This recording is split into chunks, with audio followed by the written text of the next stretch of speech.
എന്റെ അമ്മേരെ കാലത്തുള്ള വീടാണ്. 18 വർഷം എനിക്ക് കറണ്ട് കിട്ടിയിട്ട് വിൽവയർ ഓഫീസിൽ നിന്ന് കറണ്ട് കിട്ടി. കക്കൂസ് ഇതെല്ലാം സർക്കാർ അറിഞ്ഞു തന്നത് തന്നെ. അല്ല സർക്കാർ അറിയാതെ തന്നതൊന്നും അല്ല ഇതൊന്നും. അപ്പം ഇങ്ങനെ വസ്തു ഉണ്ടെന്ന് മാത്രം സർക്കാർ അറിഞ്ഞില്ല. ഇതിലെ സർവീസിൽ ആ പോസ്റ്റ് കിടക്കുന്നിടത്തൂടെ ഒരാളാകും. ആ വീട്ടിൽ എന്നെ പ്രായം ഇല്ലാത്തടുത്ത് കക്ഷി 55 വയസ്സ് പ്രായമുള്ള അയാളൊന്നും സുഖമില്ല കിടക്കുക. ഇതും കൂടെ ആയപ്പോഴേക്ക് കാറ്റാക്കുന്ന അയാൾ അളന്നതിൻ്റെ അന്ന് രാത്രി തന്നെ രാത്രി ജനിപ്പിച്ച് വെട്ടിപ്പൊടിച്ച് ഈ കാട് വെട്ടിപ്പൊടിച്ച തന്തയില്ല തള്ളയില്ല. അവരെ തന്തേ കാലത്തെ ജീവിച്ച മണ്ണാണ് ഇന്നിവിടെ. റേഷൻ കാർഡുണ്ട്, പിന്നെ വോട്ടർ ലിസ്റ്റ് ഉണ്ട്, വീട്ടു മെമ്പറുണ്ട്, പഞ്ചായത്ത് എല്ലാം ഉണ്ട്, കറണ്ട് എല്ലാം ഉണ്ട്. പിന്നെ നമുക്ക് ഇല്ലാത്ത എന്ത്? നമുക്ക് പട്ടയം തരാൻ പറ്റാത്ത കാര്യം എന്ത്? പട്ടയം ഞങ്ങൾക്ക് കിട്ടിയേ പറ്റൂ. ഇവിടെ എൻ്റെ മക്കൾ അവിടെ ഒരു വീട്, അവിടെ ഒരു വീടുണ്ടായി, ലാണ്ട് അവിടെ ഒരു വീടുണ്ടായിരുന്നു, തീ വെച്ച് കളഞ്ഞു.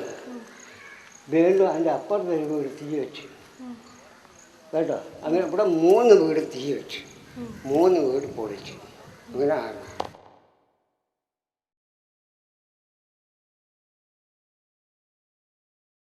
ഒരാൾക്ക് 25 പോലീസാറാണ് ഞങ്ങൾ കൂടെ.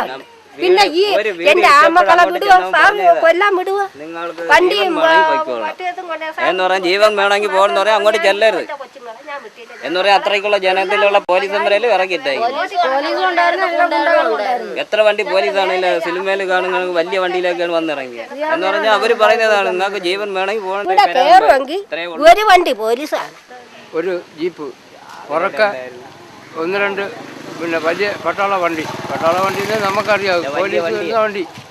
അതിനകത്ത് പിന്നെ ആവശ്യമുള്ള പോലീസുകാർ, അതിൻ്റെ പുറക്കെ ഈ മണ്ണടിക്കുന്ന വണ്ടി, അതിൻ്റെ പുറക്കെ ലോറി, ഈ പിന്നെ ബേലിക്കല്ല്, കമ്പി, ആവശ്യമുള്ള ജോലിക്കാർ. ഒരു തൂണിന് ഒരാൾ, അതായത് 5 ഏക്കർ 6 ഏക്കർ പിന്നെ 30 സെൻറ്റിൽ മൊത്തത്തിൽ ഒരു ദിവസം വേലി വെക്കണമെങ്കിൽ എന്തുമാത്രം ആളുണ്ടാവണം. നമ്മൾ അരി വാങ്ങിക്കാൻ വേണ്ടി കടയിൽ പോയിട്ട് വന്ന് വീട്ടിൽ വന്ന് കഞ്ഞിക്ക് വെള്ളം എടുത്തിട്ടപ്പോൾ ഒരു കൂട്ടം പോലീസുകാർ നമ്മളെ വീടിൻ്റെ മുറ്റത്ത് വന്നു.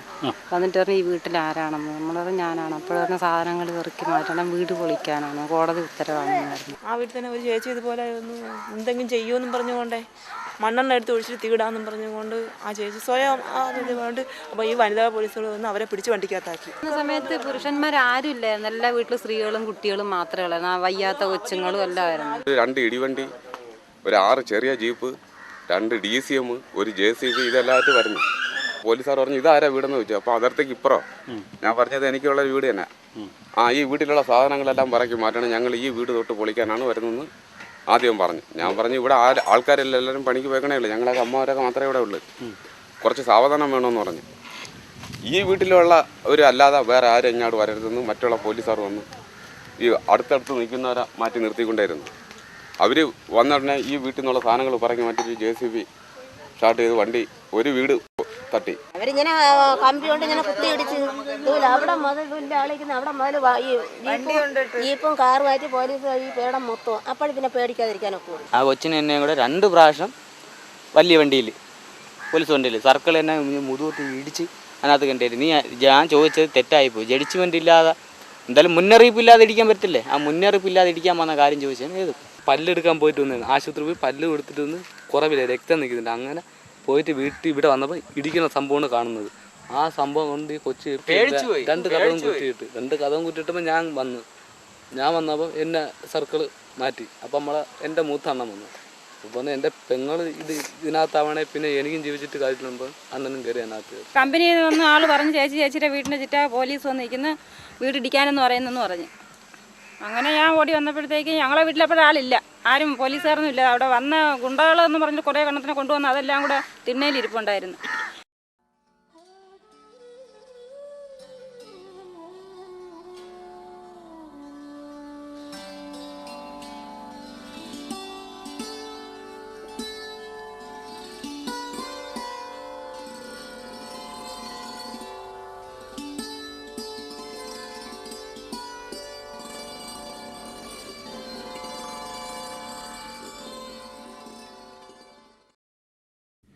തിരുവനന്തപുരം കൊല്ലം ദേശീയപാതയിൽ നാവായിക്കുളത്തു നിന്ന് 2 കിലോമീറ്റർ മാത്രം അകലെ നൈനാങ്കോണം എന്ന സ്ഥലത്ത് 2005 ഫെബ്രുവരി 16 കോടതിയെ തെറ്റിദ്ധരിപ്പിച്ച് നിയമവാഴ്ചയെ കൂട്ടുപിടിച്ച് തലമുറകളായി മണ്ണിൽ പണിയെടുത്ത് ജീവിക്കുന്ന ഒരു കൂട്ടം ദളിത് കുടുംബങ്ങളെ കുടിയിറക്കി.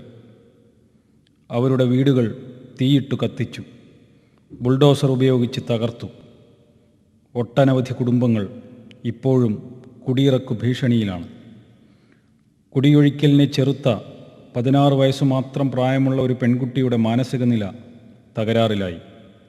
കുടിയിറക്കു ഭീഷണിയിൽ രാജൻ എന്നയാൾ ഹൃദയസ്തംഭനം മൂലം മരിച്ചു. പ്രസവിച്ച് 5 ദിവസം മാത്രം കഴിഞ്ഞ സ്ത്രീയെപ്പോലും വീടിന് പുറത്ത് വലിച്ചിറക്കി വീടിടിച്ചു പൊളിച്ചു. ഇവിടെ മണ്ണിൽ പണിയെടുക്കുന്ന ഒരു ജനത, ദളിത് ജനത, തങ്ങളുടെ വിയർപ്പൊഴുക്കിയ ഭൂമിയിൽ നിന്ന് പറിച്ചെറിയപ്പെട്ടിരിക്കുന്നു.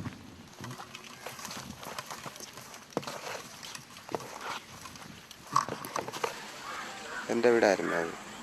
ജെസിബിക്ക് നിരത്തി കളഞ്ഞു. മഴയൊക്കെ ആയതുകൊണ്ടാണ് മൂടിപ്പോയി. സമയത്ത് അവർ അങ്ങ് കയറി പോകും, മരുന്നുകുന്നിൽ കയറി പോകണമെങ്കിൽ ഇവിടുന്ന് ചൂട്ട് കൊണ്ട് പോകണമായിരുന്നു. ഈ സമയത്ത് എന്ന് പറയുന്നത് വിളിക്കുന്ന സമയമാണ്. വേണ്ടേ ഈ പരുവൊക്കെ ഞങ്ങൾ ഇതിന് മുകളിലോട്ട് പോകില്ല, അത്രയ്ക്ക് പേടിയാണ്, കാടാണ്. പിന്നെ ഈ ആന വെച്ചും മറ്റുള്ള മൃഗങ്ങളെല്ലാം ഉണ്ട്. ആ രാത്രി സന്ധ്യ ആവണ്ട ഈ വയൽ വരത്ത് കിടന്ന് ഊടൻ്റെ കരച്ചിൽ കേട്ടാൽ പിന്നെ എങ്ങോട്ട് നമുക്ക് പോകാൻ തോന്നില്ല. മൂത്രം ഒഴിക്കാൻ തന്നെ നമ്മളെ കൊണ്ട് ഇറങ്ങാൻ പറ്റില്ല. അന്നേരം അപ്പൂപ്പനെ അമ്മയെ വേണം കൂട്ടിന്. ആ രീതിയിൽ വളർന്ന സ്ഥലമാണ് ഇത്. കാട്ടിൻ്റെ പേര് മതിരിക്കുന്ന് കാടെന്നാണ് ഞങ്ങൾ അപ്പൂപ്പന്മാർ പറഞ്ഞ് ഞങ്ങൾ കേട്ടിട്ടുള്ളത്. ഇപ്പം നയനംഗുണമാക്കി മാറ്റി. അതുകൊണ്ട് ഞങ്ങളെ മണ്ണ് വിടാൻ തീരുമാനിച്ചിട്ടില്ല.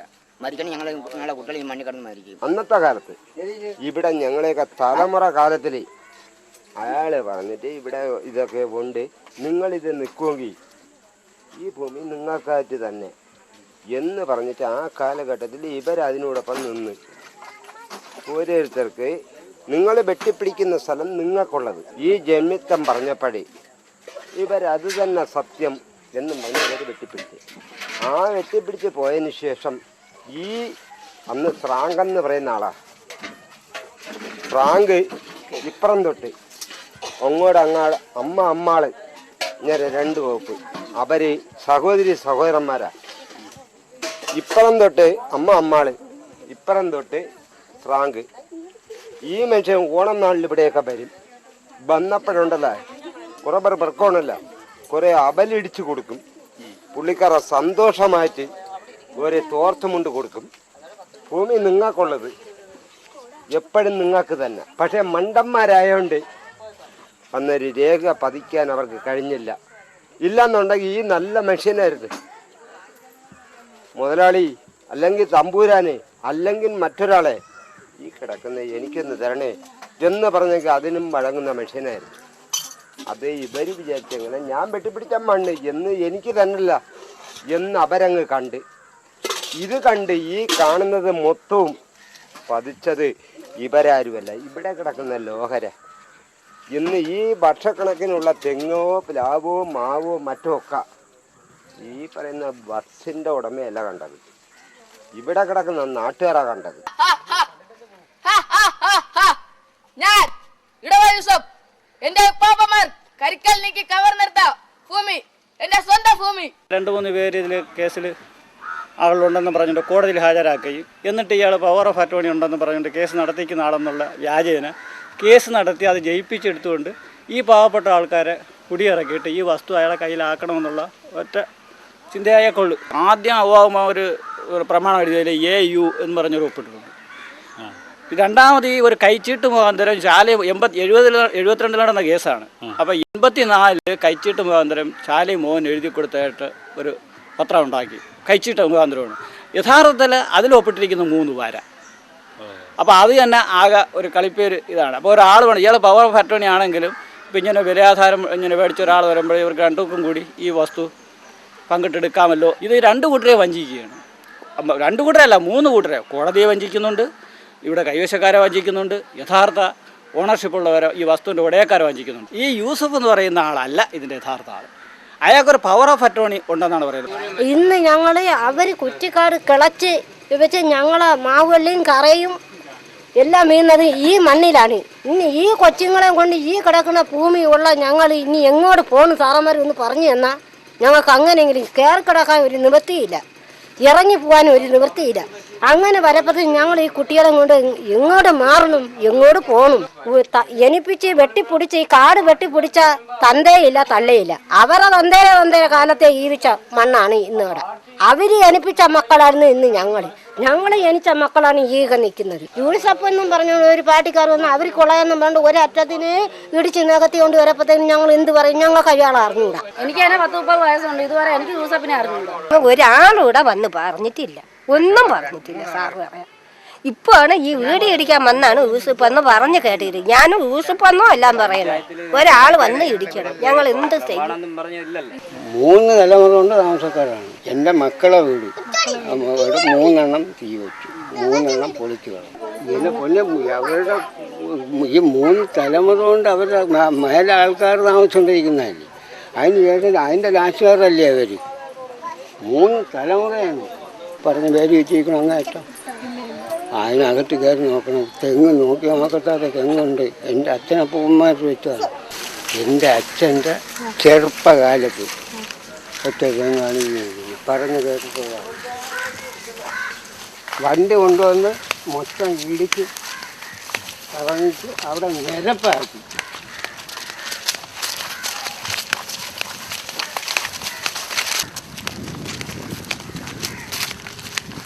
ആയിരത്തി 1972 മുതൽ സ്വന്തം ഭൂമിക്ക് വേണ്ടി നിയമയുദ്ധം നടത്തുന്ന ചെല്ലയ്യൻ ഇപ്പോഴും വരെ കേസിൽ അവർ പരാജയമാണ് എന്നേൽ. ഇപ്പോഴും വരെയും കേസിൽ എന്തെങ്കിലും പരാജയമാണ് അവർക്ക്.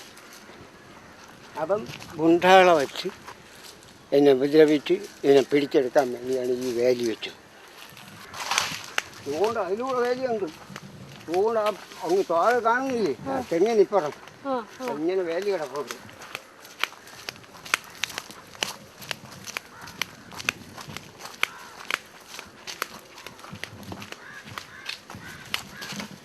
ഇന്ന് തൻ്റെ വിയർപ്പ് വീണ ഈ മണ്ണ് ചെല്ലയ്യന് അന്യമാണ്.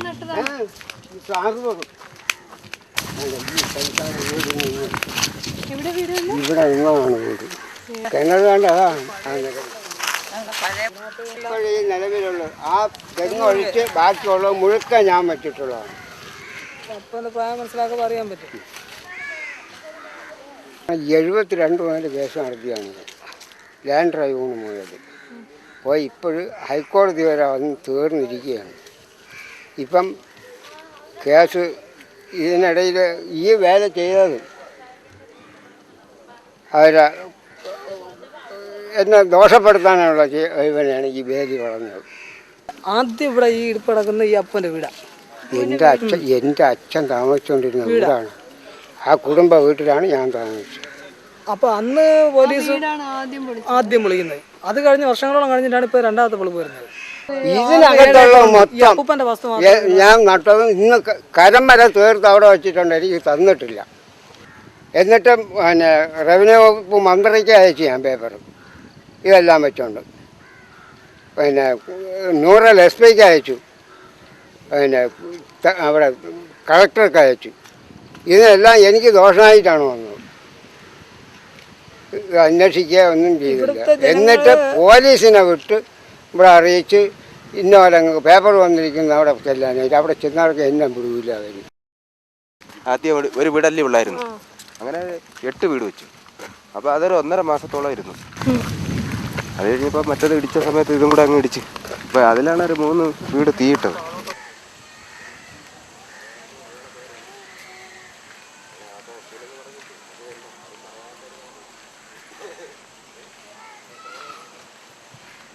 വീട് പൊളിച്ച് അവിടെ ആയിരുന്നു മുകളിൽ അറ്റത്ത് കാണുന്നത്.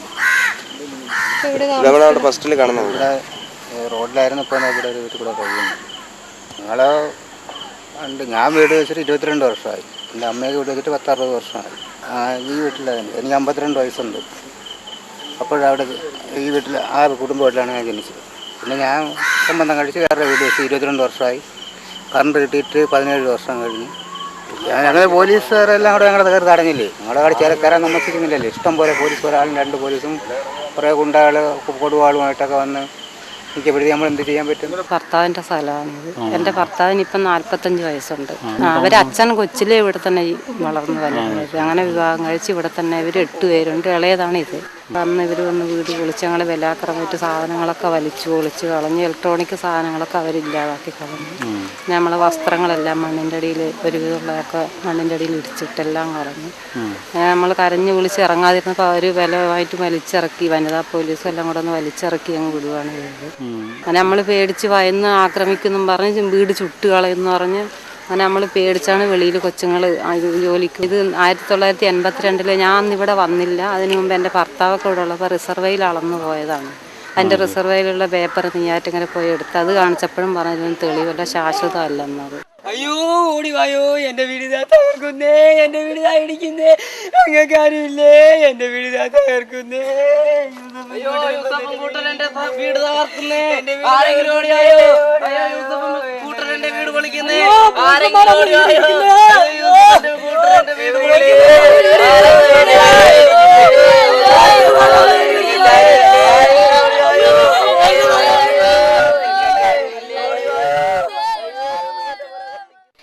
വേലി ഇട്ടിട്ട് പോയതിൻ്റെ അന്നാണ് ആ 45 വയസ്സായ ആള് മരണപ്പെട്ടുപോയി.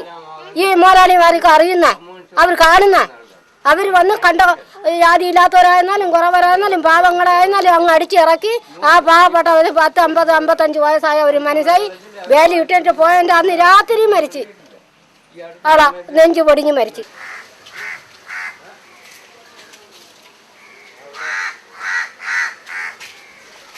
എൻ്റെ ഭർത്താവാണ് മരിച്ചത്. 55 വയസ്സേ ഉള്ളൂ.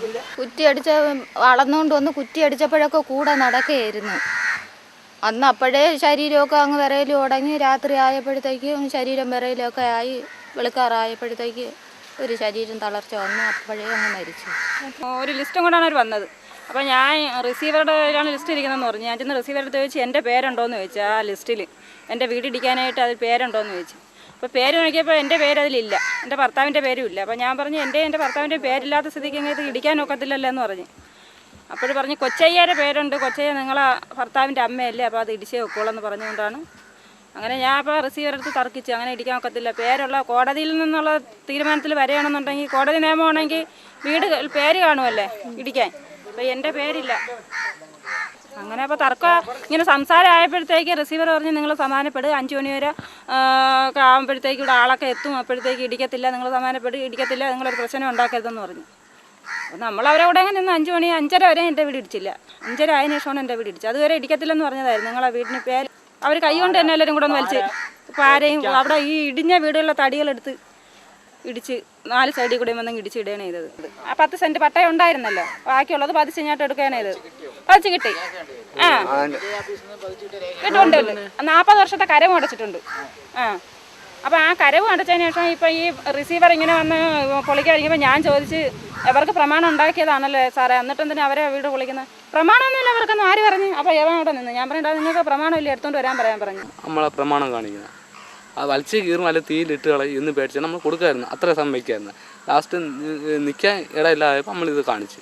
എൻ്റെ പാസ്പോർട്ട് കാണിച്ചു, എൻ്റെ പകർപ്പ് അത് കാണിച്ചതിന് ഇത് മുള്ളുമായിട്ട് അകത്താണ് അപ്പോൾ നമ്മൾ കിടക്കുന്നത്.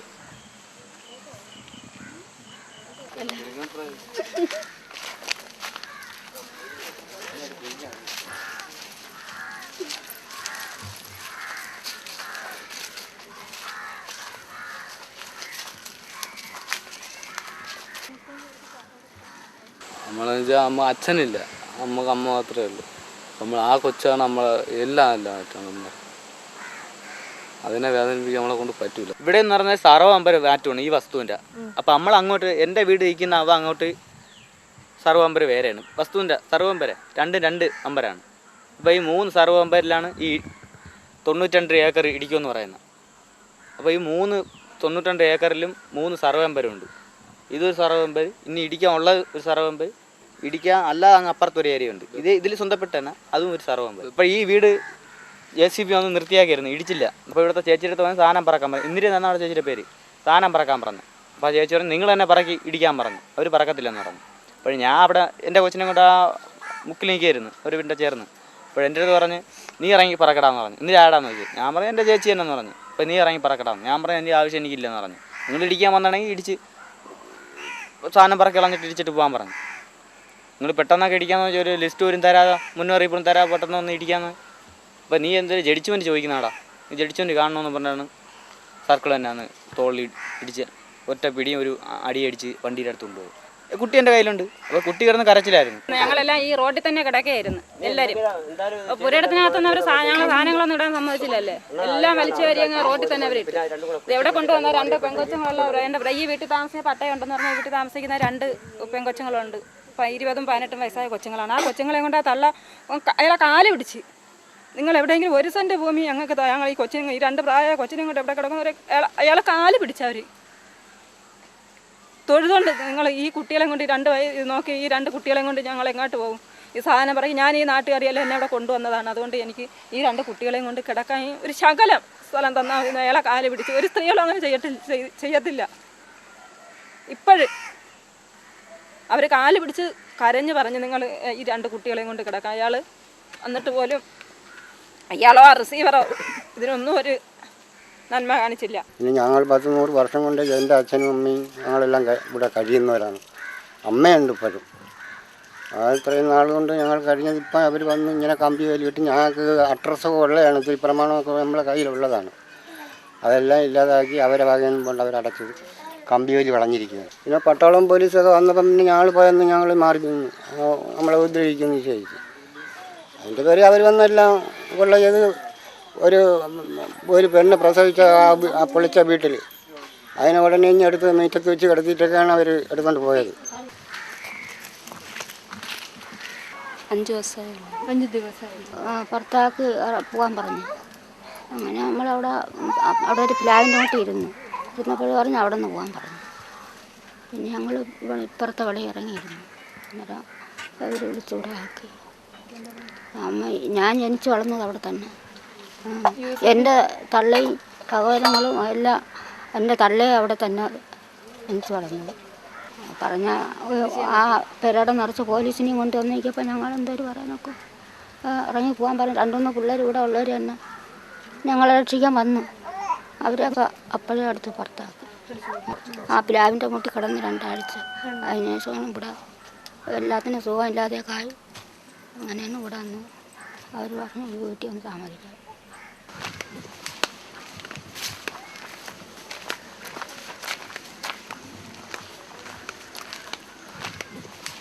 ഇവിടെ നമ്മളെ കാരണവന്മാർ, അമ്മ, സഹോദരങ്ങളെല്ലാം താമസിച്ചാണ്. മൊത്തത്തിൽ എല്ലാവരെയും എടുത്ത് ഇവിടെ ഒന്നും അതിൽ തുടക്കമാണ്. ഇതെല്ലാം നമ്മുടെ ഈ അതിനപ്പുറം അവിടെ ഒരു 8 വീട് ഉണ്ടായിരുന്നു. അവിടെ 8 വീട് ഇവിടെ ഉണ്ടായിരുന്നു. അത് നേരത്തെ അടിച്ചിട്ട് ബുൾഡോസറിനെ ഇടിച്ചാൽ നിരപ്പാക്കി കളഞ്ഞു. അതിലൊരു 3 വീടാണ് തീയിട്ടത്. ഇവിടെ എൻ്റെ മക്കൾ അവിടെ ഒരു വീട്, അവിടെ ഒരു വീടുണ്ടായി. ലാണ്ട് ഇവിടെ ഒരു വീടുണ്ടായിരുന്നു, തീ വെച്ച് കളഞ്ഞു.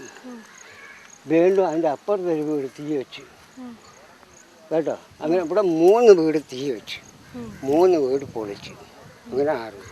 എല്ലാം പൊളിച്ചു തീരുന്നവരെ അതിനെ പോലീസ് കസ്റ്റഡിയിൽ വയ്ക്കുന്നതാണ്, വണ്ടിയുടെ അടുത്ത് ഇരുത്തിയിരുന്നു. ആരെങ്കിലും എന്തെങ്കിലും ശബ്ദിച്ചു കഴിഞ്ഞാൽ ഒന്ന് വിളിക്കുക എടുക്കുക ചെയ്യണമെങ്കിൽ അവരെ പിടിച്ച് ഉടനെ വണ്ടിക്കകത്ത് അങ്ങ് വെക്കവര്. പിന്നെ ഏതാണ്ട് ഇവരൊക്കെ അളന്നിട്ടേക്കാണ്. ഇനി അവിടെ ഉടനെ ബാക്കിയുള്ളതും കൂടെ ഇടിക്കണമെന്നും പറയും. റേഷൻ കാർഡും തിരിച്ചറി കാർഡുണ്ട്. എല്ലാ രേഖകളും 100 വർഷം നമ്മള് അപ്പൂമ്മമാര് ജീവിച്ചിരുന്ന സ്ഥലങ്ങളാണ്. എൻ്റെ വീട് പൊളിച്ചാൽ എനിക്ക് 3 തവണ റേഷൻ കാർഡ് കിട്ടിയിട്ടുണ്ട്. ഞാൻ വീട് വെച്ചതിന് ശേഷം 3 തവണ എനിക്ക് റേഷൻ കാർഡ് കിട്ടി. 17 വർഷമായി ഇലക്ട്രിക് ഇത് കിട്ടിയിട്ട്.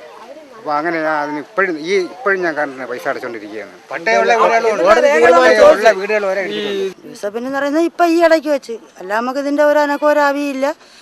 10-20 വർഷം പിന്നെ ഈ വീടുകൾ ഇടിച്ച് തകരുമ്പോഴാണ് നമ്മൾ അറിയുന്നത് ഇങ്ങനൊരു ആളുണ്ടെന്ന്. റേഷൻ കാർഡുണ്ട്, പിന്നെ വോട്ട് ലിസ്റ്റുണ്ട്, വീട്ടു മെമ്പറുണ്ട്, പഞ്ചായത്ത് എല്ലാം ഉണ്ട്, കറണ്ട് ഇതെല്ലാം ഉണ്ട്. പിന്നെ നമുക്ക് ഇല്ലാത്തത് നമുക്ക് പട്ടയം തരാൻ പറ്റാത്ത കാര്യം എന്ത്? പട്ടയം ഞങ്ങൾക്ക് കിട്ടിയേ പറ്റൂ. 35,000 രൂപയായി എൻ്റെ വീട് ഇപ്പോഴും. ഒന്നേന്ന് ഞാൻ ഈ 5 വർഷമായി. ഇപ്പം ഈ വീട് ഇടിച്ചതിന് ശേഷം ആണ് ഞാൻ എൻ്റെ വീട് വലുതാക്കുന്നത്. 18 വർഷമായി എനിക്ക് കറണ്ട് കിട്ടിയിട്ട്. വിൽവയർ ഓഫീസിൽ നിന്ന് കറണ്ട് കിട്ടി, കക്കൂസ്, ഇതെല്ലാം സർക്കാർ അറിഞ്ഞു തന്നത് തന്നെ. സർക്കാർ അറിയാതെ തന്നതൊന്നും അല്ല ഇതൊന്നും. അപ്പം ഇങ്ങനെ വസ്തു ഉണ്ടെന്ന് മാത്രം സർക്കാർ അറിഞ്ഞില്ല. ഇവിടെ ഇടിക്കാൻ പറ്റത്തില്ല, ഞാൻ കാശ് കൊടുത്ത് വാങ്ങിച്ച വസ്തുവാണെന്ന്. ഞാൻ 50,000 രൂപ കൊടുത്താണ് ഇത് വാങ്ങിക്കുന്നത്. മേടിച്ചിട്ട് തന്നെ വർഷം 14 കഴിഞ്ഞ്. 5 സെൻറ്റാണുള്ളത്. ഭാസ്കരമുള്ള കച്ചിൽ ഭാസ്കരമുള്ളതെന്ന് പറയും. ആ പുള്ളിയുടെ കയ്യിൽ നിന്നാണ് വാങ്ങിക്കുന്നത്. എന്നിട്ട് ഇതുമാണ് മോക്ക് സ്ത്രീധനം കൊടുക്കാമെന്ന് പറഞ്ഞത്. അന്ന് ഈ വീട്ടിൻ്റെ നമ്പർ 1ഉം 2ഉം ആയിരുന്നു. ഇപ്പോഴാണ് 650. കട വീട് 649. എന്നിട്ട് 5 സെറ്റ് ഞാൻ കരം തീർത്തോണ്ടിരിക്കുകയാണ്. കരം തീർക്കുന്നത് മറ്റൊരാളുടെ പേരിലും വസ്തു എനിക്കും. അത്തൽ റഹ്മാൻ എന്ന് പറയുന്ന ഒരു കക്ഷിയുടെ പേരിലാണ് കരം തീർത്തോണ്ടിരിക്കുന്നത്. അങ്ങനെ ഞാൻ വില്ലേജ് ഓഫീസറോട് പോയി പറഞ്ഞ് ഞാൻ കരം തീർക്കുന്ന മറ്റൊരാളുടെ പേരിലിരിക്കുന്നത് അപ്പോൾ പറഞ്ഞ് അതിന് ഇങ്ങനെ തീർക്കാൻ പറ്റത്തുള്ളൂ എന്ന് പറഞ്ഞു. എന്നിട്ട് ഇത് ഞാൻ പൂവണ ബാങ്കിൽ വെച്ച് 5000 രൂപ ലോൺ എടുത്തിട്ടുണ്ട്. ലോൺ എടുത്ത് അങ്ങനെ ഞാൻ അത് കുറച്ച് അടയ്ക്കുകയും ചെയ്തു. പിന്നീടാണ് ഈ കേസ് വന്നതിന് ശേഷം ഞാൻ അടച്ചിട്ടില്ല ബാക്കി. പിന്നെ കാർട്ടുണ്ട്, കറണ്ടുണ്ട്, തിരിച്ചറിയ കാർട്ടുണ്ട്, ഞാനിവിടെ താമസിക്കുന്നതായിട്ടുള്ള എല്ലാ റെക്കോർഡുണ്ട്. കക്കൂസ് വീട്ടിന് ഓടിടാൻ പഞ്ചായത്തിൽ നിന്നാണ് തന്നിട്ടുള്ളത്. ആദ്യം വന്ന് ഒരു വീട് നശിപ്പിച്ചു. അവർ കേസുകാരാണെന്നും പറഞ്ഞ് നമ്മൾ അത് പിന്നെ അനങ്ങാണ്ട് നിന്നു. അതിന് ശേഷമാണ് വന്ന് ഒരു 8-9 വീടും പിന്നെ അവർ ആ പൊളിച്ചതിന് ശേഷം അവിടെ വെച്ച വീടുകൾ എല്ലാം അവരങ്ങ് തകർത്ത്. അപ്പോഴാണ് നമുക്കെല്ലാവർക്കും വിഷമായി. പിന്നെ ഇങ്ങോട്ടുമൊക്കെ വന്ന് ആക്രമിക്കും എന്ന് ഇവർ പറഞ്ഞു തുടങ്ങി. അപ്പം നമുക്കും എല്ലാം ഒരു പേടി പോലെയായി. ഞാൻ ഇവിടെ വന്നിട്ട് ഏകദേശം ഒരു 10-35 വർഷങ്ങളോളമായി. ഇവിടെ വന്നിങ്ങനെ ഇത് ഒരു ഭയങ്കരമായ കാടായിരുന്നു, ആൾക്കാരൊന്നും ഇല്ലായിരുന്നു. അങ്ങനെ ഉള്ളൊരു കാലഘട്ടത്താണ് ഞാൻ ഇവിടെ വരുന്നത്. അപ്പോൾ ഞാനും എൻ്റെ അച്ഛനും എൻ്റെ അമ്മയായിട്ട് കുടുംബമായിട്ടാണ് ഞങ്ങൾ ഇവിടെ വന്നത്. പോലീസും ഈ വർക്കല യൂസഫ് എന്ന് പറയുന്ന ആളും ചാലയും മോഹനും ഒക്കെ വരികയും അങ്ങനെ ഈ അക്രമം ഇവിടെ കാണിച്ചുകൊണ്ടിരിക്കുന്നത്. അപ്പോൾ ഞങ്ങളെ സഹായിക്കാനോ ഞങ്ങളെ രക്ഷിക്കാനോ ഞങ്ങൾക്ക് ഇവിടെ നിന്നും പിടിച്ച് ഈ ഭൂമി കിടക്കുന്ന ഞങ്ങളുടെ അച്ഛനും അമ്മയൊക്കെ അടക്കപ്പെട്ട ഈ ഭൂമി ഞങ്ങൾക്ക് തിരിച്ചു കിട്ടാൻ വേണ്ടി ഒരു രാഷ്ട്രീയ പാർട്ടിയും നമുക്ക് മുന്നോട്ട് വന്നിട്ട് ഞങ്ങളെ സഹായിക്കാനായിട്ടില്ലായിരുന്നു. യൂസഫിൻ്റെ ഭരണമാണ് ഇവിടെ നടന്നുകൊണ്ടിരിക്കുന്നത്. എല്ലാവരും വന്ന് 10-15 വീടുകൾ ഇടിച്ച് തകർപ്പാക്കി. കുറച്ച് പേര് റോഡിൽ ഇങ്ങനെ കിടക്കുന്നു. പിന്നെ എല്ലാവർക്കും അവരുടെ വസ്തു കിടക്കുന്നിടം പട്ടയം പതിച്ച് കിട്ടണമെന്നുള്ള രീതിയിലാണ് കിടക്കുന്നത്. പിന്നെ യൂസഫ് ഇതിനെതിരായിട്ട് നിൽക്കുകയാണെങ്കിൽ ജനങ്ങളെല്ലാത്തിനും ധാരണയൊക്കെ എടുത്ത് സമരത്തിനായിട്ട് ഇറങ്ങുക എന്നുള്ള ഇതിലാണ് നിൽക്കുന്നത്. കാരണം പാവങ്ങൾ എത്രയോ വർഷം കൊണ്ട് കിടക്കുന്നതാണ് ഈ ഭൂമി. അപ്പുറത്തൊരു കുറച്ച് വീടൊക്കെ നേരത്തെ പഴയ വീടുകളുണ്ട്. പഴയ വീടുകളെന്ന് പറയുമ്പോൾ ഒരു 10-30 വീട് അവരാണ് ആദ്യമായിട്ട് ഇവിടെ ഈ കാടെന്ന് പറയുന്ന സ്ഥലം വെട്ടിത്തെളിച്ച് തുടങ്ങിയത്. അവരൊക്കെ അറിയണ്ട, അവരെയൊക്കെ മക്കളെയൊക്കെ പ്രായങ്ങളെ കൊണ്ട് നമ്മൾ അതിന് ശേഷമൊക്കെയാണ് നമ്മൾ ഇവിടെ വന്നത്. ഇയാളെ സ്ഥലമാണെങ്കിൽ ഇതിന് മുമ്പേ അങ്ങനെ വരേണ്ടതല്ലേ. ഇപ്പം ഈ അടുത്ത കാലത്ത് ഇത് മറ്റൊരാളുടെ വസ്തുവാണെന്നും പറഞ്ഞു വന്ന നമ്മൾ മാറ്റങ്ങൾ 10-30 വർഷം കൊണ്ട് ഇവിടെ താമസിക്കുന്ന നമുക്ക് അങ്ങനെ ഒരാളിനെ അറിയില്ല. പഞ്ചായത്തിൽ നിന്ന് കിട്ടിയത് എങ്ങാണ്. അപ്പോൾ പിന്നെ ഇപ്പോൾ യൂസഫ് എന്നാണ് അങ്ങനെ വസ്തുവാണെന്നും പറഞ്ഞു വരുമ്പോഴത്തേക്ക് നമ്മൾ എന്താണ് അതിലൊക്കെ അറിയേണ്ടത്? നമ്മൾ പോവുകയില്ല. യൂസഫ് അല്ല, യൂസഫിൻ്റെ അപ്പുറത്താറും വന്നാലും ഞങ്ങൾ മാറൂല ഇവിടുന്ന്. ഞങ്ങളെ കൊല്ലണമെങ്കിൽ ഇവിടെ ഇട്ട് കൊല്ലണം. യൂസഫ് വരുമ്പോഴത്തേക്ക് കുറേ ആൾക്കാരെയും കൊണ്ടല്ലേ വരുന്നത്. ചാലിയ മോഹനും ഇവരെല്ലാവരും ഇവിടെ നമ്മൾ എന്തൊക്കെ നമ്മളിവിടെ ചെയ്യുമെന്നും പറഞ്ഞാണ് വരുന്നത്. നമ്മളെ എല്ലാരെയും കൂടെ ഒരു വെടി വെച്ച് കൊല്ലേ, ഉണ്ട എറിഞ്ഞ് കൊല്ലേ, അല്ലെങ്കിൽ തീയിട്ട് കൊല്ലേ, എന്തെങ്കിലും ചെയ്തോട്ട്. ആയുധങ്ങളും ഇവിടെ കൊണ്ടുവന്ന് കാറിന്റെ ഡിക്കിയിൽ കൊണ്ടുവന്നിട്ട് അതും തുറന്ന് വെച്ചു. പോലീസുകാർ അപ്പുറം കാവലേക്കുന്നു. മറ്റേ വന്ന ഉണ്ടാണ് മൊത്തം ആയുധങ്ങള് ഷർട്ടിന്റെ കോളറിൽ തൂക്കിയിട്ടുണ്ടാ. ഒരേ കമ്പിക്ക് ഇതേപോലെ അവർക്ക് എല്ലാവരും മുതുത്ത് വാള് കിടക്കും. നമുക്ക് കാണാം, നമ്മളടുത്ത് നിൽക്കുക വാള് കിടക്കെ. കശുവണ്ടി ഫാക്ടറിയിലൊക്കെ പോയാണ് ഒരേ വീട്ടിൽ ആ വീട്ടിലെ പെണ്ണുങ്ങളൊക്കെ വന്നപ്പോൾ അവരെ വീട് നിലം പതിഞ്ഞു കഴിഞ്ഞു. ആ വീട്ടിൽ നിന്ന് രാവിലെ ഇറങ്ങിപ്പോയ പെണ്ണുങ്ങളെ ആഫീസിൽ പോയി നിങ്ങളൊക്കെ വീട് പൊളിക്കാൻ അവിടെ ആൾ വന്നെന്നും പറഞ്ഞ് ഞങ്ങൾ പോയി വിളിച്ചു വന്നപ്പോൾ ആ വീടൊക്കെ നിലം പറ്റി. 6 ജീപ്പ്, അതായത് പള്ളിക്ക് SI, Attingal SI, Varkala SI, Kallambalam SI, Varkala circle, Attingal circle ഉദ്യോഗസ്ഥന്മാർ. ഇടിവരെ വേറെ, ഇടിവണ്ടി വേറെ. ഇത് പോലീസ് ഉദ്യോഗസ്ഥന്മാർ വന്നതാണ്. എന്നിട്ട് ഒരു കുട്ടി നിയന്ത്രണം വിട്ട് കിടന്ന് വിളിച്ച് അതിന്റെ നിയന്ത്രണം തെറ്റി. അങ്ങനെ ആ വീട്ടിന് പ്രമാണം പട്ടയം ഉള്ളതാണ്. 2 വീട് തീ കത്തിച്ച്, പിന്നീട് 8 വീട് പൊളിച്ച്. ഇത്രയും ഈ 2 വീട് തീയും കത്തിച്ച് 8 വീട് പൊളിച്ചിട്ടും വെച്ച് അവര് ഈ വേലി മൊത്തത്തിൽ വെച്ചിട്ട് പോയതിന്റെ 3ന്റെ അന്ന് വർക്കല രാധാകൃഷ്ണൻ എന്ന് പറയും നമ്മളെ എം പി അവിടെ അവർ നമ്മളെ പാർട്ടിക്കാരെല്ലാം കൂടെ കൊണ്ടുവന്നിട്ട് അങ്ങനെ ഇവിടുന്ന് കുറേ ആൾക്കാരെയും കൂട്ടി വെപ്രാളപ്പെട്ട് അവിടെ ചെന്നിട്ട് അങ്ങേരെ ഈ യൂസഫ് എന്ന് പറയുന്ന ആളിനെ കുറച്ച് വഴക്കെല്ലാം പറഞ്ഞപ്പോൾ അങ്ങേര് ചെന്ന് അയാളെ കാല് പിടിക്കുകയോ തൊഴിയുകയോ കരയൊക്കെ ചെയ്തിട്ട് ഇപ്പം തന്നെ അവരെ കയറ്റാൻ വേലി ഇപ്പം എടുക്കാമെന്ന് പറഞ്ഞ് പോയ ആൾ 5 മിനിറ്റ് കഴിയുമ്പോൾ എന്ന് പറഞ്ഞാൽ അതൊന്നും ആലോചിക്കാണ്ട് പിന്നെ നടന്നില്ല.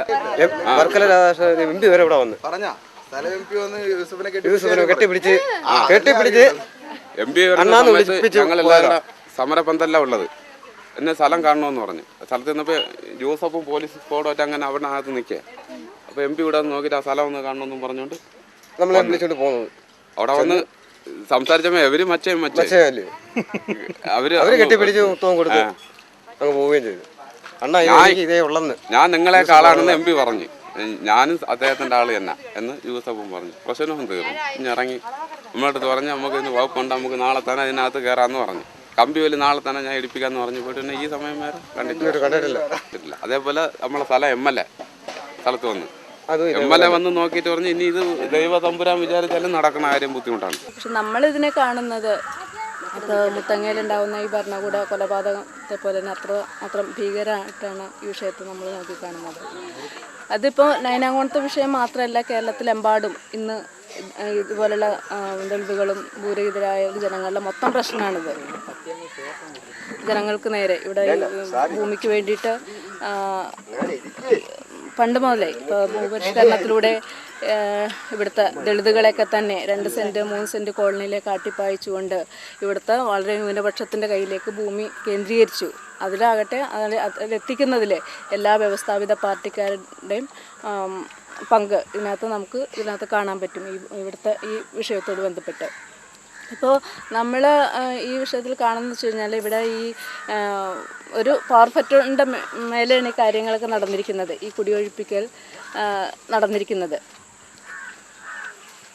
അപ്പോൾ അതിനുശേഷം നമ്മളിപ്പോൾ ചെയ്തിരിക്കുന്നത് എന്താണെന്ന് വെച്ചാൽ ഇപ്പോൾ റവന്യൂ അധികാരികളുടെ അടുക്ക് നമ്മൾ അവിടെ ചെന്നപ്പോഴേക്കും അത് പറയുന്നത് എന്താണെന്ന് വെച്ച് കഴിഞ്ഞാൽ ഇടവ യൂസഫ് ആണ് ഇതിൻ്റെ യഥാർത്ഥ അവകാശി എന്ന് പറഞ്ഞിട്ട് ഈ യൂസഫ് 18ഓളം പേരുകളുടെ ചാലാമോഹൻ ഉൾപ്പെടെ ഉള്ളവർ 18ഓളം പേരുള്ള അവകാശികൾ വെച്ചിട്ടാണ് കോടതിയിൽ നിന്ന് വിധി സമ്പാദിച്ചിട്ടാണിത് നടപ്പാക്കിയിരിക്കുന്നത്.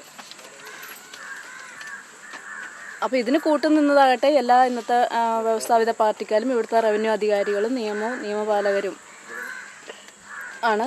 ഇവിടുത്തെ ഈ നൂറ്റാണ്ടുകളായിട്ട് ഇവിടെ യഥാർത്ഥ ഭൂമിയിൽ അവകാശികളായ ഈ കുറവരായിട്ടുള്ള ഇവിടുത്തെ ദളിത് വിഭാഗങ്ങളെ കുടിയിറക്കിയിരിക്കുന്നത്. അപ്പോൾ ഈ ഭൂമി അവർക്ക് തിരിച്ചു പിടിക്കുന്ന രീതിയിലേക്ക് ആ സമരത്തെ ഉയർത്തിക്കൊണ്ടുപോകേണ്ട ഒരാവശ്യം പ്രധാനമായിട്ടും ഇതിലൊന്നും നമുക്ക് കാണേണ്ട വിഷയം എന്ന് വെച്ചാൽ ഇപ്പോൾ ഇടവ യൂസഫ് ചാല മോഹൻ്റെ ശരിക്കും പറഞ്ഞൊരു സ്ത്രീകൾക്ക് നേരെയല്ല, ഈ മർദ്ദരായ സ്ത്രീകൾക്ക് നേരെ ഒരു കടന്നാക്രമണം കൂടിയാണ്. പെറ്റിട്ടൊരു അതിൻ്റെ പൊക്കിൾക്കൊടി പോലും വിടാത്ത സ്ത്രീകളെ അടക്കം തെരുവിലേക്കാക്കിയിട്ടാണ് യൂസഫിൻ്റെ ചാലാമോഹനെ പുരുഷാധിപത്യ നടപടി ഇവിടെ നടപ്പാക്കിയിരിക്കുന്നത്. അപ്പോൾ അതിനെതിരെയും കൂടി ഒരു കലാപം തന്നെയാണ് ഇതിനകത്ത് നമുക്ക് ഭൂമിയുള്ള അവകാശവും അതിൻ്റെ അധികാരവും പിടിച്ചെടുക്കേണ്ടതുണ്ട്. അത്തരം ഒരു കാർഷിക വിപ്ലവത്തിലൂടെ മാത്രമേ ഇത്തരം പ്രശ്നങ്ങളിലേക്ക് നമുക്ക് പരിഹാരം കാണാനും കഴിയുള്ളൂ. ഇപ്പോൾ നമ്മളിപ്പോൾ ഈ വിഷയത്തോട് ബന്ധപ്പെട്ട് ഇവിടെ നടത്തിയിരിക്കുന്ന ഓരോ വിഷയം വെച്ച് നോക്കിക്കഴിഞ്ഞാൽ ഈ 400 കുടുംബങ്ങൾക്ക് ഇന്ന് പട്ടയമില്ലാത്തതിൻ്റെ പ്രശ്നമുണ്ട്. അതായത് കേസിൽ കിടക്കുന്ന ഭൂമിയാണ്, അതുകൊണ്ട് നമുക്ക് പട്ടയം തരാൻ പറ്റില്ല എന്ന് പറഞ്ഞിട്ട് വർഷങ്ങളായിട്ട് പട്ടയം കൊടുക്കുന്നില്ല. മിച്ചഭൂമി 12 ഏക്കറും 92 സെൻറ്റും മിച്ചഭൂമിക്ക് 28 വർഷം മുമ്പ് അനുവദിച്ചതാണ്. പക്ഷേ ഇതും ഇവിടുത്തെ ഒരു രാഷ്ട്രീയ പാർട്ടിക്കാരും ഇവിടുത്തെ ഭരണവർഗ്ഗങ്ങളും ഇവർക്ക് കൊടുക്കാൻ തയ്യാറാകുന്നില്ല. ആ ഭൂമിയായിട്ട് ഇവിടുത്തെ ഇവിടെ ജന്മികളായിട്ടുള്ളവരൊക്കെ തന്നെ കൈയടക്കി വെച്ചിരിക്കുകയാണ്. അപ്പോൾ ഇതും ഇവിടുത്തെ യഥാർത്ഥ അവകാശികളായ അവർക്ക് അവരുടേതാണ് ഭൂമി, യഥാർത്ഥ മണ്ണിൽ പണിയെടുക്കേണ്ടവർക്ക് ഈ ഭൂമി തിരിച്ചു പിടിക്കുന്ന സമരത്തിലേക്ക് മിച്ചഭൂമിയായിട്ടാണെങ്കിൽ അവർക്ക് യഥാർത്ഥ അവകാശം ഇവിടുത്തെ ദളിതുകളെ സംബന്ധിച്ചിടത്തോളം ആ ഭൂമിക്ക് വേണ്ടിയുള്ള സമരം ഏത് വിധേനയായാലും നിയമപരമായിട്ടാണെങ്കിലും മറ്റു രീതിയിലുള്ള സമരം ആണെങ്കിൽ തന്നെയാണെങ്കിൽ പിടിച്ചു വാങ്ങേണ്ട ഒരു സമരം ആണ് നമ്മളിവിടെ ഉയർത്തിക്കൊണ്ടുവരുന്നത്. ഇല്ല, കേരളത്തിലെമ്പാടും ഇന്ത്യയുടെ വിഷയമാണ്. കേരളത്തിലെമ്പാടും ദളിതുകൾ അനുഭവിക്കുന്ന പ്രശ്നമാണ്. ഭൂമിക്ക് വേണ്ടി ദാഹിക്കുന്ന ജനങ്ങളാണ്. ഇത് നമുക്കറിയാം. ഇപ്പോൾ ഭൂപരിഷ്കരണത്തിലൂടെ വളരെ ദളിതുകളെയൊക്കെ ആട്ടിപ്പായിച്ചുകൊണ്ട് ഇവിടെ സമ്പന്നപ്പെട്ട ടാറ്റയുടെ കയ്യിലൊക്കെ തന്നെ ആയിരക്കണക്കിന് ഏക്കർ ഭൂമിയാണ് ഇന്ന് ഇരിക്കുന്നത്. അങ്ങനെ വളരെ ന്യൂനപക്ഷത്തിൻ്റെ കയ്യിലേക്ക് ഭൂമി എത്തി എന്നുള്ളതാണ്. വിഷയം. അപ്പോൾ അത് തിരിച്ചു പിടിക്കുക എന്നുള്ളതാണ്. ഭൂമിയും സമ്പത്തും രാഷ്ട്രീയ ഭൂമി മാത്രം കിട്ടിയിട്ട് കാര്യമില്ല, അധികാരവും സമ്പത്തും ഉണ്ടെങ്കിലേ കഴിയുള്ളൂ.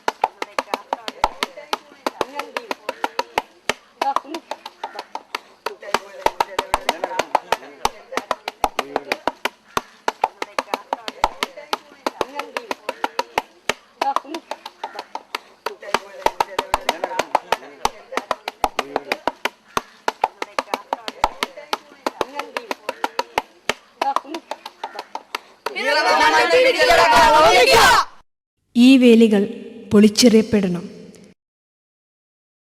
വിയർപ്പൊഴുക്കുന്നവന് മണ്ണ് സ്വന്തമാവണം. കൃഷിഭൂമി കർഷകന് സ്വന്തമാവണം. മണ്ണിനു വേണ്ടിയുള്ള പോരാട്ടത്തിൽ അണിചേരുക. മണ്ണിനു വേണ്ടിയുള്ള പോരാട്ടത്തിൽ അണിചേരുക.